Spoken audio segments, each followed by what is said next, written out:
Eits, sebelum belajar, biasakan baca basmalah dulu ya. Mari kita baca basmalah bersama. Bismillahirrahmanirrahim. Oke, kita lanjut belajarnya. Assalamualaikum warahmatullahi wabarakatuh. Bagaimana kabarnya hari ini? Semoga sehat selalu ya. Hari ini kita akan belajar pendidikan agama Islam, pelajaran 4, materi perilaku terpuji, dan submaterinya adalah kerjasama. Anak-anak, coba perhatikan gambar di samping. Menurut kalian, apa sih yang sedang mereka kerjakan? Ya, di sini ada dua orang anak, yang satu sedang mengepel dan yang satu sedang menyapu halaman. Yang mereka kerjakan ini namanya kerjasama. Kerjasama itu membuat pekerjaan kita menjadi mudah dan menyenangkan. Kita juga bisa melakukan kerjasama dalam berbagai kesempatan. Misalnya, yang pertama, kerjasama dengan anggota keluarga di rumah. Seperti contoh, membantu ibu merapikan tempat tidur, membantu ibu mencuci piring, membantu ayah memotong rumput di depan rumah, dan lain-lain. Yang kedua, kerjasama dengan teman di sekolah.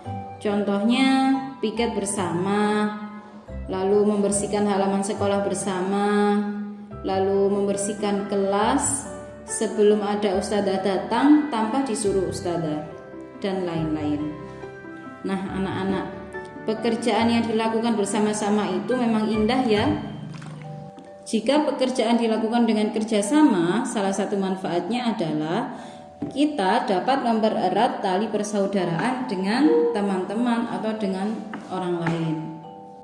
Tetapi anak-anak, ada juga pekerjaan yang tidak boleh dilakukan dengan kerjasama. Seperti contoh, mengerjakan soal ujian dengan cara kerjasama atau mencontek. Itu tidak boleh ya, karena itu perbuatan jelek. Nah, anak-anak, sekarang submateri tolong menolong. Tolong menolong adalah perbuatan terpuji yang diperintahkan oleh Allah.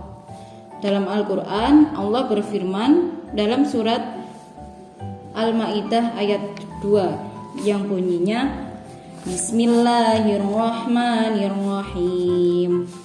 Wa ta'awanu 'alal birri wat taqwa wa la ta'awanu 'alal itsmi wal 'udwan.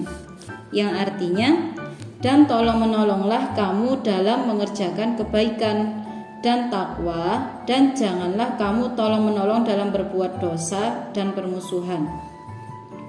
Quran surat Al-Maidah ayat 2. Nabi Muhammad SAW juga bersabda, Wallahu fi aunil abdi ma kana al-abdu fi auni akhihi. Yang artinya, Allah akan menolong hambanya selama hamba itu mau menolong saudaranya. Jadi, jika kita melihat orang lain dalam kesulitan atau kesusahan, maka kita harus menolongnya. Jika ada orang yang minta tolong, kita juga harus segera menolongnya. Seperti contoh, ada orang yang terkena bencana alam, terus rumahnya kebakaran, dan lain-lain. Maka sebagai orang muslim, kita punya kewajiban untuk menolong mereka. Anak-anak, tolong menolonglah dalam kebaikan, dan jangan tolong menolong dalam hal kejelekan ya. Seperti contoh, ketika ujian kita memberi contekan kepada teman, itu termasuk perbuatan jelek, jadi kita tidak boleh melakukannya. Faham ya?